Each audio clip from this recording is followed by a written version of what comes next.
Marketing is hard. But I'll tell you a little secret. It doesn't have to be. Let me point something out. You're listening to a podcast right now, and it's great. You love the host. You seek it out and download it. You listen to it while driving, working out, cooking, even going to the bathroom.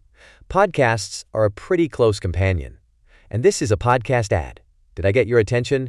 You can reach great listeners like yourself with podcast advertising from Libsyn Ads. Choose from hundreds of top podcasts offering host endorsements, or run a pre-produced ad like this one across thousands of shows to reach your target audience in their favorite podcasts with Libsyn Ads. Go to libsynads.com, that's Libsyn, ads.com today.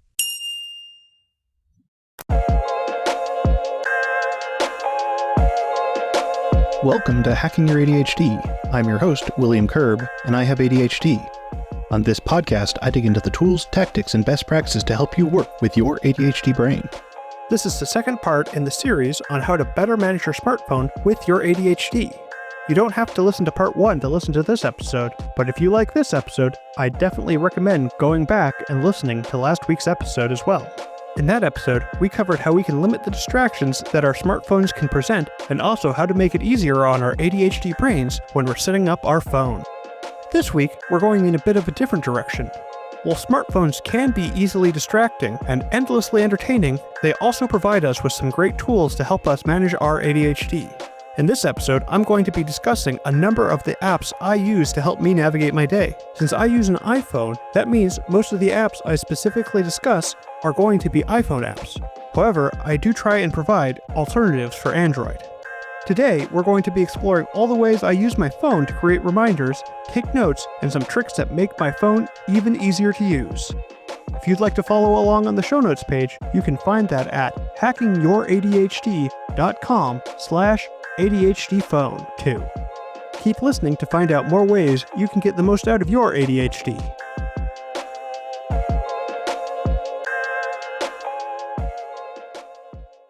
We're going to get started by talking about reminders. A few weeks ago, I got a ping on my phone reminding me to take out our trash bins so that they could be picked up at the curb the next morning. As I was wheeling out the bin, I thought about how funny it was that I rarely miss a trash day. But that's only because I have so many reminders on my phone and calendar. If I didn't have those reminders, I'm sure that nearly every Thursday morning, I'd hear the garbage truck rolling down the street and have to rush out the door in my bathrobe to get the bin out to the curb before they passed. While my neurotypical neighbors might miss a day now and then, they don't need to have all these systems in place to make sure that they don't miss it every week. I need these systems, and these systems are made possible because of my phone. In my episode about habits and routines, I was talking about the advantages of creating automated systems so that you could reduce the friction in doing your routines. And that's what I'm doing with these reminders. They are creating cues for me to do things that I'd never remember to do on my own. Sometimes we aren't going to have natural cues to start our routines, and that's where reminders can really shine. On my phone, I've got 2 primary reminder apps that I use for different kinds of things. And also I have a separate app for reminding me to drink water, so 3 reminder apps. My primary app for reminders is called Alarmed, and it is hands down the best reminders app I have ever used. Unfortunately, it's only available for iOS.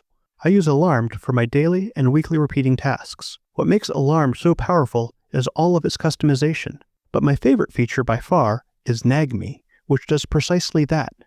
It nags me to turn off the reminder. For example, I take extended release meds in the morning and a booster in the afternoon. Without a reminder, I tend to forget to take the booster. And I know there's a joke in there somewhere, but that's the truth of it. Before I had Alarmed, sometimes I'd see the reminders I had made to take my pill. Sometimes I'd see it and forget to take it. And sometimes I wouldn't see the reminder at all until it was too late in the afternoon. Now with Alarmed, it pings me once, and then it keeps on pinging me every 5 minutes for an hour until I've marked it done. This feature has been a lifesaver for me. I love that I only have to make one alarm and still get multiple notifications about it, because sometimes I'm not able to take my medication when it first pings me.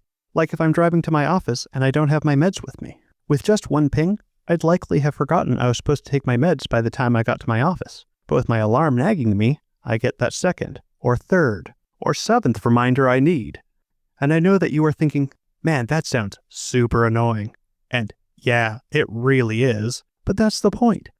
And also, I can snooze that alarm so it's not going to keep pinging me forever. Alarmed also really pairs well with my Apple Watch. I get a ping and I glance at my watch and I can see that I need to take my meds. I can then either mark the reminder done from there or snooze it. I use a bunch of these reminders on Alarmed. I have daily ones for things like packing snacks for my kids before I leave for work, because man, are they whiny when I pick them up and have forgotten the snacks. And also weekly ones like making sure I take out my trash. Anything that I reliably know that is going to be repeating and that I'm going to need a cue for. It can take a bit to set up a good reminder on Alarmed. So when I'm making quick reminders, I typically use the built-in reminder app on iOS called Reminders. I mainly use this baked-in app because it integrates so well with Siri. Typically, I'll use it for things that I just thought of and know I'll need a reminder for, like, "Hey Siri, remind me in 1 hour to change my laundry." I also love using it for location-based reminders with things like, "Hey Siri, remind me to text my trainer when I get into work." Sometimes when I need a more robust reminder, but I don't have time to set one up, I'll create reminders like, "Hey Siri, remind me to create a reminder about my meeting with Eric." But you know what?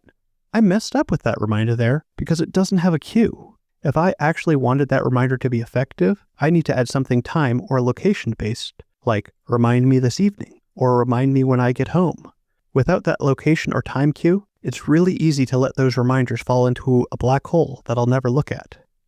It's also important to remember that in part 1 of this series, we talked about something called alarm fatigue. This is something that you are going to run up against if you put too many alarms on your phone. We can avoid alarm fatigue as long as we follow a few rules. First, we don't want too many reminders on our phones. Yes, we want to remember everything, but if you have a new reminder going off every 10 minutes, you're just going to start ignoring all of them. Make sure you are only adding your most important reminders. Perhaps you just need one reminder to check your schedule a couple times a day. Next, make sure you vary the sounds that your reminders are making. Alarmed has an excellent library of noises you can use, so every alarm can have a unique sound. While I'll probably never use the foghorn or anything, it's nice to have options. Finally, make sure you are removing alarms from your phone that are no longer serving you. I have a reminder on my phone to check my thermostat in the early evening. If it got moved up a couple of degrees during the day, I'm going to end up way too hot while sleeping. But once we get into the summer months, that really isn't a problem anymore. That means I don't need to have the alarm on my phone, and with Alarmed, I can just pause the reminder indefinitely. The point here is to remove alarms that are adding to the noise but aren't creating value. It's easy to just leave them on because we don't want the hassle of removing them, but those distractions add up, so get rid of unneeded reminders. What I failed to mention earlier is that I also have the ultimate reminder app on my phone, which is my calendar. Because when you break it down, that's really what a calendar is all about, reminding you of your past commitments and intentions. There are a lot of calendar apps out there, and I use Google Calendars. If you've got a calendar app you are already using, I'd suggest sticking with it unless you've got a really good reason to switch to something new. And just wanting to try something new isn't really a great reason, but I also totally get it.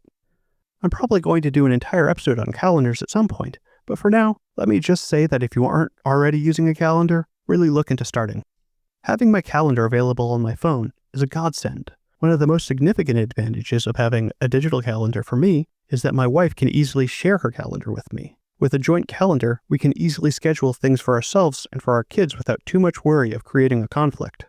And as I was saying, calendars are great for reminders. Most digital calendars allow you to set them up to send you notifications of upcoming events. Some things I'm not going to need reminders about, while others I love to have that heads up. In Google Calendar, you have the option of either getting an email or a notification. I typically use notifications, and they are fantastic as long as you take the time to set it up. I've changed my default notification to let me know about events 30 minutes before they start. That gives me a good buffer so I can start closing down what I'm doing and get ready for the transition into the next thing. And there are a lot of options that you can set up here.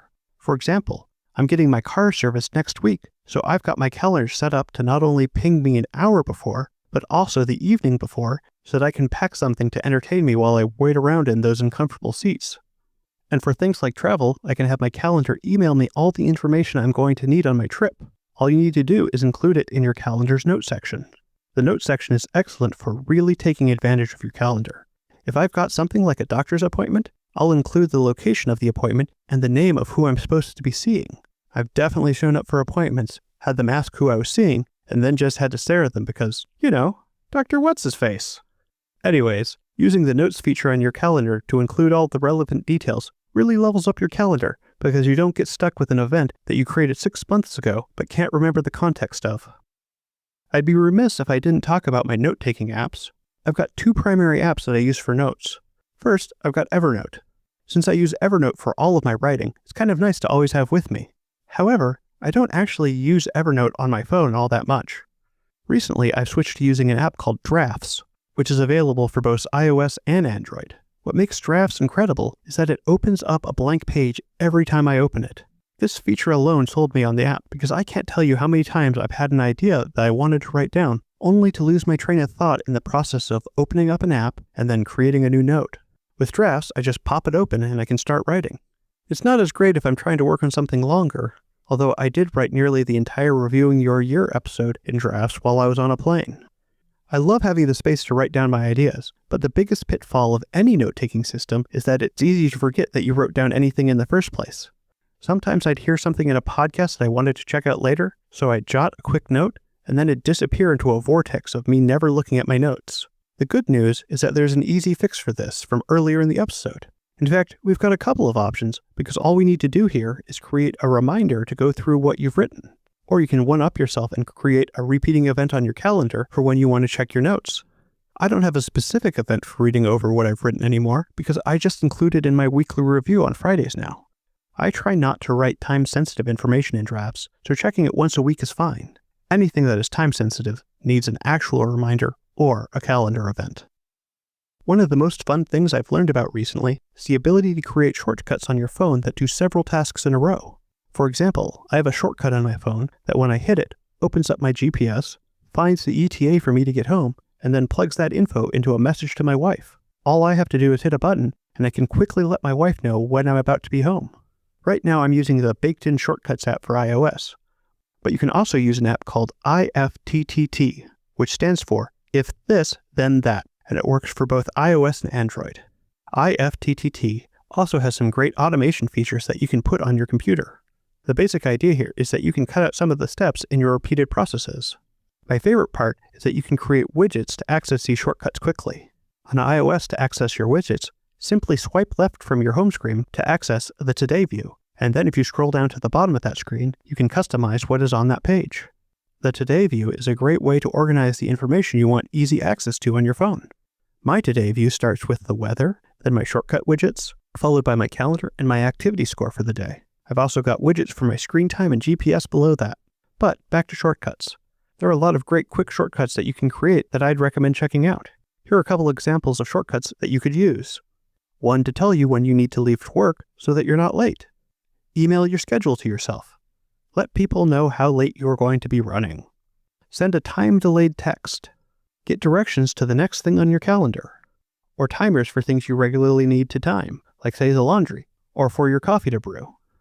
Really, the point of any of these widgets is to take a few of the steps out of things that you repeatedly do. When I can just push a button and 90% of what I need to do is taken care of for me, it makes it that much easier to complete the task without getting distracted along the way. It's great that when I'm heading home, I can just push a button and it creates a text to let my wife know about when I'm going to be home, or hit another one and it'll set my phone to Do Not Disturb for when I'm at the meeting and then turn off Do Not Disturb when the meeting ends.